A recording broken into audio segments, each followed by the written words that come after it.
Desjardins est fier d'accompagner les producteurs agricoles du Québec. Nous sommes heureux de contribuer à la réalisation de la vie agricole et nous vous souhaitons une bonne émission. Bonjour. Au cours de la série La vie agricole, plusieurs intervenants nous ont parlé de leur intérêt et de leurs aspirations pour l'agriculture de demain. Aujourd'hui, nous en parlons avec le ministre de l'Agriculture du Québec, André Lamontagne. Bienvenue à La vie agricole.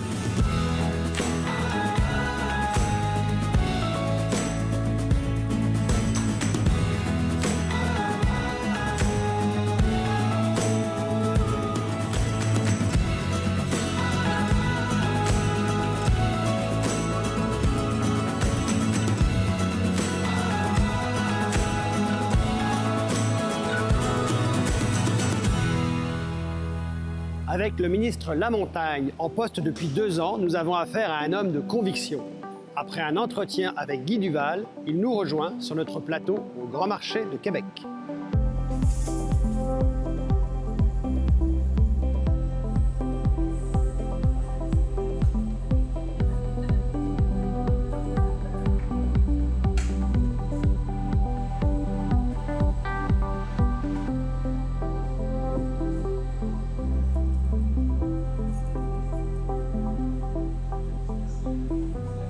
André Lamontagne, vous êtes député de la circonscription de Johnson et aussi ministre de l'Agriculture, des Pêcheries et de l'Alimentation, communément appelé le MAPAC. Et vous êtes responsable du Centre du Québec comme ministre. La première question que j'ai le goût de vous poser, c'est quoi votre cheminement jusqu'à votre élection en 2014? Bien, écoutez, moi, après être sorti d'université, j'ai fait un cours en administration des affaires. Puis j'ai étudié à Québec. Je suis originaire du Lac-Saint-Jean, mais pour mes études, la famille, on avait déménagé à Québec. Je me suis emmené à Montréal en 1983, puis j'ai été dans le milieu des affaires jusqu'à temps que je rencontre M. Legault en 2014, puis que finalement, qu'il me convainque de me présenter. Puis parallèlement à ça, j'ai toujours eu un intérêt pour la politique, mais pas pour être membre d'un parti ou militer, mais me tenir bien au courant de l'actualité de la politique, que ce soit au niveau fédéral, provincial et tout ça. Là. Fait que ça a été une vie principalement dans le milieu des affaires, un intérêt pour la question politique, mais pas pour m'impliquer, si on veut. Là. J'aimerais que vous le contiez un peu. C'est quoi la vie d'un ministre au quotidien? Bien, il y a le député, puis il y a le ministre. C'est sûr que le ministre, surtout un ministère comme l'agriculture, où, dans le fond, quand je m'assois avec mon ministre des Finances, il faut que j'explique que c'est pas un ministère, mais c'est plusieurs ministères, parce que j'ai l'agriculture, j'ai les pêcheries, j'ai le bien-être animal, j'ai l'inspection, j'ai des écoles. Alors, écoutez, c'est beaucoup de lecture. C'est travailler avec des équipes qui sont exceptionnelles, des gens qui sont passionnés. Puis c'est avoir un écran radar sur lequel il y a beaucoup de lumière qui scintille, puis qu'à tous les jours, je veux faire avancer, si on veut, les différents dossiers, toutes ces petites lumières-là qui scintillent. Puis moi, je suis quelqu'un, j'ai quand même une bonne capacité de travail. Alors, quand je me couche le soir, j'ai hâte de me réveiller le lendemain matin pour que ça recommence, parce qu'honnêtement, le ministère de l'Agriculture, moi, certainement prêché pour ma paroisse, mais c'est le plus beau des ministères. Alors, d'être ministre du ministère de l'Agriculture, bien, ça génère beaucoup d'énergie puis de la passion. Alors, c'est pas mal 7 jours par semaine, là, d'être accaparé par le ministère, mais c'est pas accaparé. C'est tellement d'enjeux, c'est tellement intéressant. Alors, c'est ça. Justement, si on parle d'enjeux, c'est quoi les principaux enjeux de votre ministère actuellement? Écoutez, il y a plusieurs enjeux. Si on prend le ministère de l'Agriculture, là, moi, j'avais lancé plusieurs chantiers, mettons, quelques temps après être devenu ministre. Il y avait toute la question de l'agriculture durable, de l'accélération de mettre en place des pratiques agricoles qui vont assurer une agriculture durable. Il y avait toute la question de l'achat institutionnel. Alors ça, c'est 2 dossiers importants là, que d'ici quelques temps, là, on va pouvoir en parler publiquement. Toute la question de doubler l'autonomie des serres. Alors ça aussi, c'est un dossier sur lequel je travaille, mais aussi depuis la pandémie, bien, moi, des fois, je dis, avant la pandémie, j'avais l'oreille de mon premier ministre quand on parlait d'agriculture, mais maintenant, avec la pandémie, vous avez pu le constater sur les médias, mon premier ministre parle souvent d'agriculture. Alors là, il y a les 2 oreilles. Alors, ces temps-ci, je travaille beaucoup là, sur toutes sortes de mesures, puis un plan très concret là, pour augmenter, si on veut, de façon significative l'autonomie alimentaire au Québec. Alors, c'est toutes sortes de ces enjeux-là là, qui m'occupent parmi d'autres. On a parlé beaucoup d'achat local pendant la pandémie. Est-ce que vous êtes satisfait de ce que vous avez vu? Je sais que vous avez mis en place le panier bleu, qui est que vous encouragez l'achat local. Est-ce que vous êtes satisfait de ce que vous avez fait? La pandémie a permis comme une sensibilisation des citoyens, des citoyens du Québec envers toute la question agricole et les producteurs, a permis un rapprochement. Alors, c'est une opportunité qui est sortie de la pandémie, qui est vraiment extraordinaire, de continuer à contribuer à ce rapprochement-là entre nos producteurs, productrices et puis les consommateurs québécois. Puis tout ça, bien naturellement, au bénéfice de l'agriculture, au bénéfice de l'occupation du territoire, mais aussi au bénéfice de la santé des Québécois, parce que nos producteurs et productrices font vraiment des très bons produits. Là. Je sais qu'il y a eu un manque de main-d'œuvre flagrant pendant la pandémie. Il y a eu le cas des travailleurs étrangers qui ne sont pas tous arrivés ici au Québec. Est-ce que vous avez eu l'occasion de faire une réflexion pour le futur à ce niveau? Bien, écoutez, le dossier des travailleurs étrangers, là, ça a été vraiment quelque chose de... On a eu des hauts et des bas, mais ultimement, on a fini qu'on est la province, parmi toutes les provinces canadiennes, où on a accueilli le plus haut pourcentage de travailleurs étrangers temporaires auxquels on s'attendait. Il y a à peu près 85 des travailleurs qui étaient attendus, qui finalement sont venus sur le territoire, puis malgré les quarantaines et tout ça, là, mais qui ont pu travailler. Ça a eu un impact important, naturellement, surtout au niveau du secteur maraîcher. Quelle culture, des changements de culture, des diminutions de superficie de culture et tout ça. Mais grosso modo, il reste que c'était une catastrophe qui était annoncée. Finalement, on s'en tire quand même assez bien. Côté réflexion, je vous dirais, la question de la nécessité d'avoir des travailleurs étrangers qui viennent travailler dans notre agriculture primaire. Écoutez, on accueille à peu près par année 16 000 travailleurs, 11 000 travailleurs en été, puis on a à peu près 60 000 emplois dans l'agriculture primaire au Québec. Ça veut dire qu'on a plus que 20 de notre main-d'œuvre qui est fournie par les travailleurs étrangers, 20 à 25 Alors, de penser qu'on peut avoir demain matin une agriculture qui n'aurait pas ces besoins-là, c'est quelque chose qui est utopique. Alors, ce qui est important de faire, c'est travailler pour avoir encore une meilleure productivité dans nos entreprises, d'avoir les meilleurs outils de mécanisation, d'automatisation, de changer des pratiques. Puis, parallèlement à ça, bien, c'est de mettre en place des systèmes d'accueil, toute la question des programmes de gestion des travailleurs étrangers temporaires, c'est conjoint avec le gouvernement fédéral, il y a des grandes complications.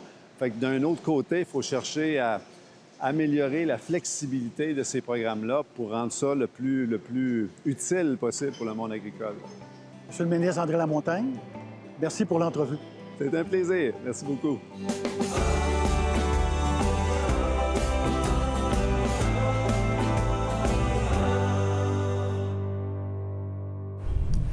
Alors, bonjour, Monsieur Lamontagne. Monsieur André Lamontagne, ministre de l'Agriculture du Québec. Bonjour, Yannick. On a rencontré au fil de l'été plusieurs intervenants, des producteurs, des transformateurs. Plusieurs sujets sont revenus à quelques reprises. Un intérêt certain des consommateurs pour le terroir, un intérêt pour accentuer le développement durable dans l'agriculture moderne. Et on a entendu aussi parler de blocage de certains systèmes, des blocages de systèmes et des désengagements de l'État. Quelle est la lecture que vous faites, en fait, de l'agriculture depuis les 2 ans que vous êtes au pouvoir? Bien, écoutez, première des choses, moi, ce que je me suis appliqué à faire depuis que je suis ministre de l'Agriculture, là, c'est autant que c'est possible d'être sur le terrain puis de rencontrer des dizaines et des dizaines et des dizaines d'agriculteurs et d'agricultrices puis qui ont une pluralité de modèles. Alors, j'ai pas mal, je pourrais dire, le pouls un peu de ce qui se passe sur le terrain.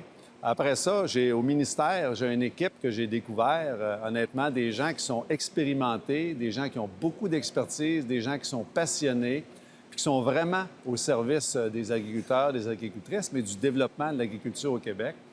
Alors, tout ça fait en sorte que moi, rapidement, là, Je suis entré en poste, j'ai lu à peu près tout ce qui s'est écrit depuis 15-20 Oui, parce ans. que vous avez amené un élément nouveau depuis que vous êtes là. Est-ce que les éléments du rapport Pronovo qui sont très proches de ces éléments d'agriculture de proximité, est-ce que c'est quelque chose que vous voulez pousser que vous voulez mettre en place dans le cadre de vos mandats? Bien, tout à fait. Je vous dirais, dans un premier temps, des petites fermes, là, juste dans la dernière année au ministère, là, moi, la directive que j'ai donnée, c'est que je ne veux pas échapper à un projet qui nous est présenté, qui rencontre les normes, là. Il n'y a aucune justification qu'on ne puisse pas supporter ces projets-là. Fait que juste dans la dernière année, on a 128 projets de petite agriculture qui sont nés. Puis on a 50 autres projets qui étaient déjà en vie, mais qui avaient besoin de se faire consolider. Alors, on a, je pense, c'est 183 petites entreprises agricoles l'an passé qu'on a accompagnées. Moi, ce qui est important, c'est de voir quelles sont les limitations, comment on peut améliorer l'environnement de tous les modèles, mais puisqu'on parle de la plus petite agriculture ou de l'agriculture de proximité, pour faire en sorte qu'elle puisse prospérer. Puis honnêtement, je m'applique à ça là, pas mal tous les jours. Ce sont des réponses qui vont faire plaisir à Michel Saint-Pierre, qui a été, entre autres, sous-ministre au ministère de l'Agriculture, président de la financière agricole, mais qui est également actuellement coprésident de l'Institut Jean Garon. Et M. Saint-Pierre a une question pour vous, Monsieur le ministre. Écoutez, je pense que vous avez certainement réalisé, comme beaucoup de monde, que les médias semblent avoir découvert l'agriculture. Et les citoyens, les Québécois, les Québécoises aussi, semblent avoir, à l'occasion de la COVID-19, ils semblent avoir redécouvert l'agriculture. Pour beaucoup, c'était très, très loin de leurs préoccupations, mais à un moment donné, ils ont eu peur de manquer de nourriture. Après ça, ils ont peur de manquer un peu de diversité. Et là, aujourd'hui, on s'oriente beaucoup plus vers, on s'attend à une agriculture plus près de chez nous, une agriculture qui est également plus diversifiée, plus longue au niveau des saisons et un peu bio dans une certaine tranche de la population. Est-ce que le ministère planche sur quelque chose qui pourrait être significatif en termes de nouvelle orientation? Bien, je vous dirais, le contexte prête à une accélération. La pandémie, ce qu'elle a amené, c'est... J'expliquais que moi, l'automne passé, j'exprimais mon inquiétude face à une fracture qui allait en s'élargissant entre les gens qui produisent et puis les gens qui consomment. Puis qu'on ne pouvait pas penser avoir une agriculture prospère si à un moment donné, il n'y a pas un pacte qui se fait entre les gens qui consomment puis les gens qui produisent.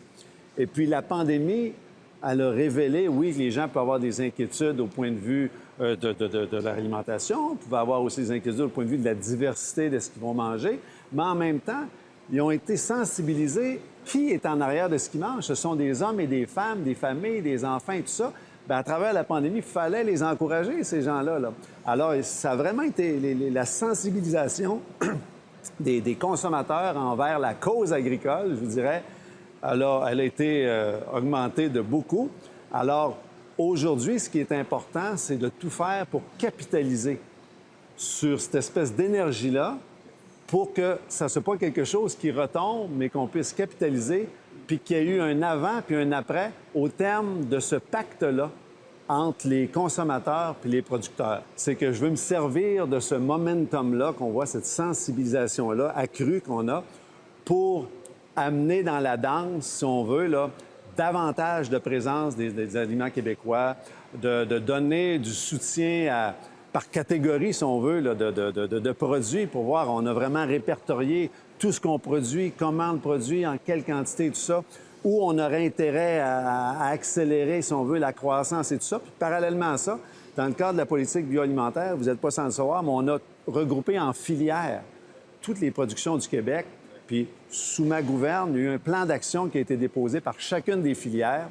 Alors, on prend ces plans d'action-là, on prend l'énergie qu'on a, puis on prend des petites nouveautés qui vont être annoncées au fil des mois. Tout ça ensemble va amener énormément de dynamisme là, pour le milieu agricole là, pour les années à venir. Là.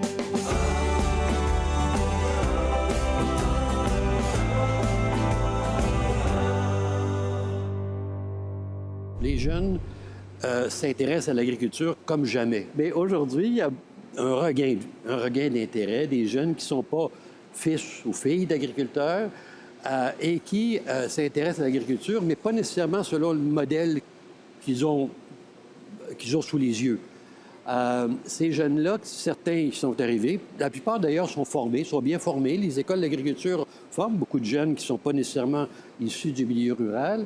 Et ces jeunes-là arrivent devant quand même certains constats. La difficulté de s'établir, d'abord d'avoir du financement, d'une part, à plus forte raison quand on n'a pas une base économique, une ferme en dessous, d'avoir également accès à des terres qui sont d'une dimension qui ne veulent pas nécessairement être des très grandes superficies. Donc, toute la question de trouver cette terre-là, de s'établir souvent sur des petites surfaces. Donc, il y a des technicalités qui ne sont pas mineures au niveau, par exemple, de la protection du territoire agricole. Il y a aussi un autre volet qui est celui de l'appui technique. Est-ce qu'il va y avoir un appui technique permettant de se sentir épaulé? Et c'est une des missions du ministère de l'Agriculture, des Pêcheries et de l'Alimentation, celui-là. Alors, devant tout ça, mon collègue et coprésident, Guy Debailleul, suggère, et je vous le propose, qu'il puisse y avoir un grand chantier. Un grand chantier qui pourrait s'intituler « Ouvrir l'agriculture aux jeunes » et, entre guillemets, à ceux qui ne sont pas déjà établis. Comment vous recevez cette idée-là de lancer ce genre de chantier? M. Saint-Pierre, je vous dirais qu'aujourd'hui, que ce soit au sein du ministère de l'Agriculture ou que ce soit aussi avec la financière agricole du Québec, on a la relève agricole là, au centre de nos priorités, première des choses. Et puis, on a vraiment une multitude de programmes ou de façons de venir soutenir notre relève agricole. Puis en même temps, nous, on se lève à tous les jours. Puis encore, si vous venez sur mon bureau, là, vous avez toute la liste de ce qu'on fait pour la relève agricole. Puis après ça, moi, je suis toujours en mode comment on peut faire mieux, comment on peut faire différemment. Puis une des clés, c'est vraiment au niveau de l'accompagnement. Puis moi, j'ai mis au défi les fonctionnaires au ministère. On a un programme, entre autres, là, qui s'appelle Programme Territoire, puis qui vise aussi les petites entreprises agricoles.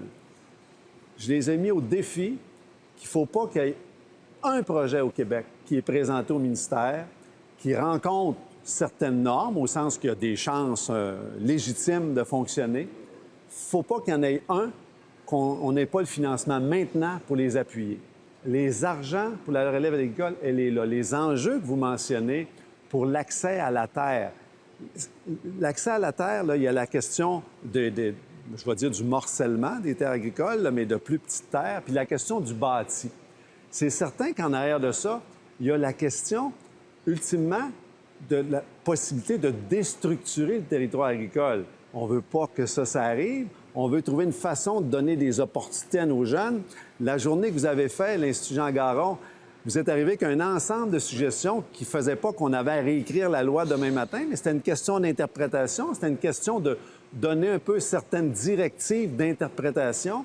Alors, il y a du travail qui peut être fait et qui va être fait à ce niveau-là aussi. Il y avait l'allocation des terres qui est un modèle qu'on ne pratique pas ici, mais pourtant qui pourrait se faire avec des garanties à long terme. La financière agricole, l'an passé, là, on a un programme qui s'appelle le programme FIRA, où on vient permettre à des jeunes agriculteurs d'être locataires, mais pendant le temps qu'ils sont locataires, il y a une partie du loyer qu'ils payent qui, ultimement, va être retournée en équité, qui fait en sorte qu'au bout de 15 ans, mettons, ils vont dire, bien, moi, je vais acheter la terre. Bien, en 15 ans, ils vont avoir ramassé l'équité que ça prend pour, après ça, avoir le financement de la financière. Fait que tout ça pour vous dire qu'il y a peut-être beaucoup de choses qui ne sont pas connues, mais il y a énormément qui est disponible pour la relève agricole. Il y a une volonté au sein du ministère, oubliez le ministre, là, il y a une volonté au sein du ministère d'accompagner de la meilleure façon possible la relève.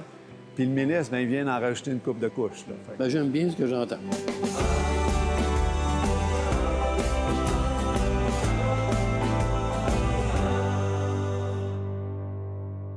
Alors, Monsieur le ministre, nous sommes ici au Grand Marché de Québec, au milieu de producteurs et de présentation du terroir du Québec.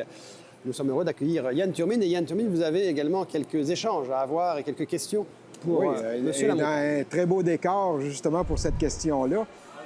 On a vu dans la plupart des derniers gouvernements ont eu dans leur plateforme l'agriculture de proximité, ça portait toutes sortes de noms, terroirs et tout ça. Puis on voit que votre gouvernement aussi a un intérêt, je dirais, certain dans ce type d'agriculture-là. J'aimerais ça savoir pourquoi. C'est-tu parce que cette agriculture avait un petit déficit d'attention de la part des institutions ou c'est parce que vous y voyez le modèle du futur pour l'agriculture? J'aimerais un peu avoir votre opinion, là. Pourquoi cet intérêt? Bien, moi, je vous dirais, l'agriculture, c'est un tout. Hein? Puis c'est certain qu'ultimement, là, la transaction entre l'agriculteur et puis le consommateur, bien souvent, la confiance va être basée sur la proximité entre les gens. Alors, chaque fois qu'on peut mettre en place une mesure qui va venir faciliter cette espèce de réunion-là entre le consommateur et puis le producteur, ça se fait au bénéfice de la grande agriculture comme de la petite agriculture, ça se fait au bénéfice de la prospérité de l'agriculture, ça se fait au bénéfice de l'occupation du territoire. Alors, de saisir toutes les opportunités qu'on a de faire la promotion de l'agriculture d'un contexte commercial, mettons comme dans l'agrotourisme, bien, c'est certainement toutes sortes d'opportunités qu'il faut saisir. Alors, nous, l'intérêt qu'on a, c'est de faire en sorte qu'aux quatre coins du Québec, partout dans les régions du Québec, que les agriculteurs, producteurs, productrices aient des opportunités de faire valoir leur savoir, de faire connaître la qualité de leurs produits au bénéfice de l'agriculture puis de l'occupation du territoire.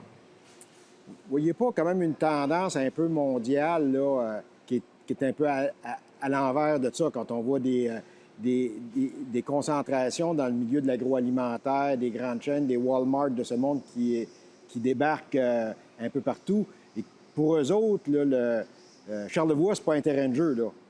L'Amérique du Nord, c'est un terrain de jeu. Alors, il y a un peu cette tendance-là aussi un peu inverse à cette déconnexion, là, parce que un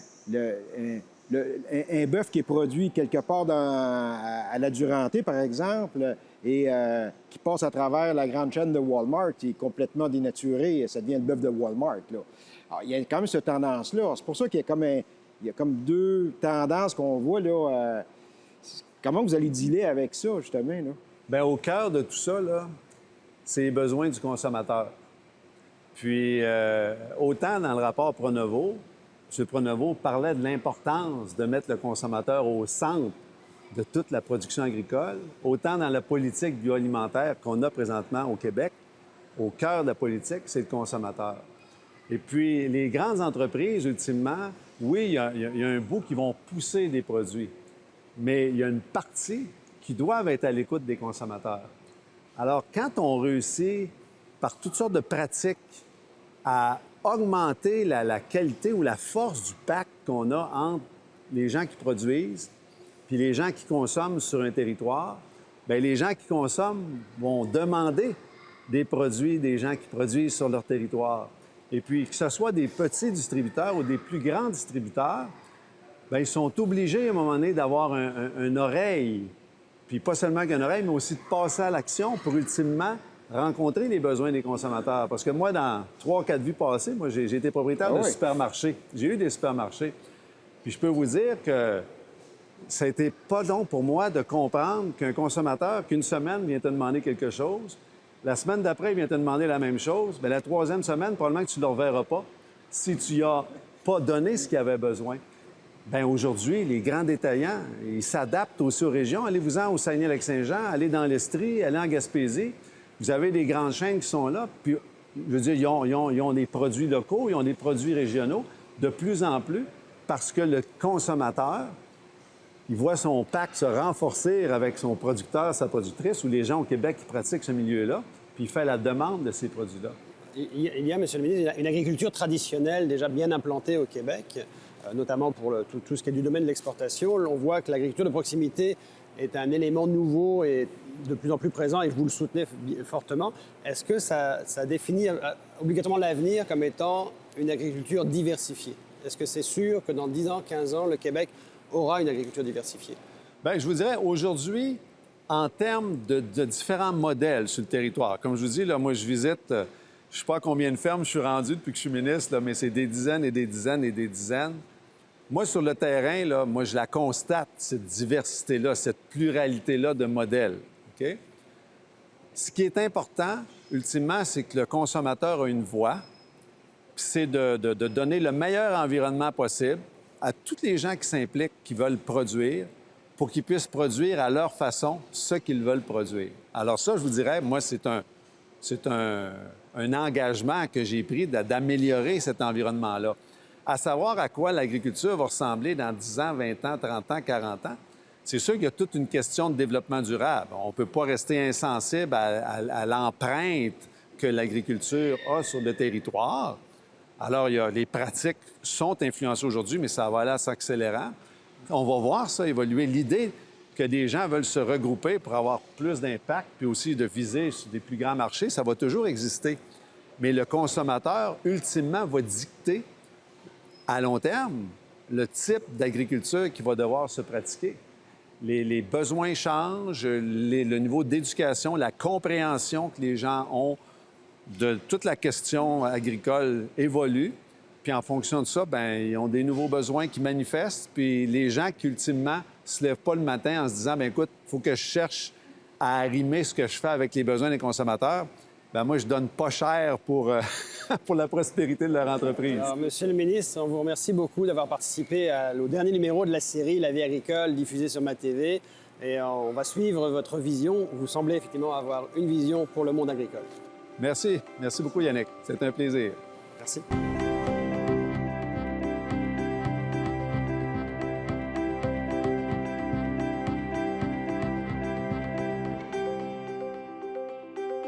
Le ministre Lamontagne, comme nous venons de le constater, a une vision prometteuse pour l'agriculture. Souhaitons qu'il donne au MAPAC les moyens de reprendre le contrôle de ce secteur névralgique. Merci et au plaisir.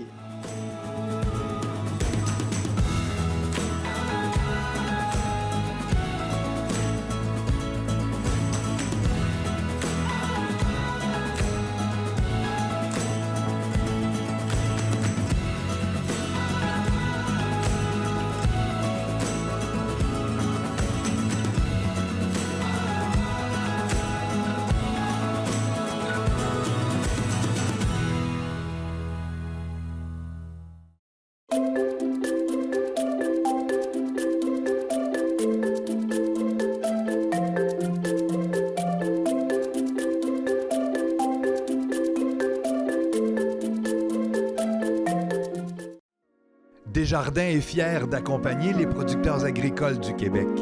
Nous sommes heureux de contribuer à la réalisation de la vie agricole et d'avoir participé à cette émission.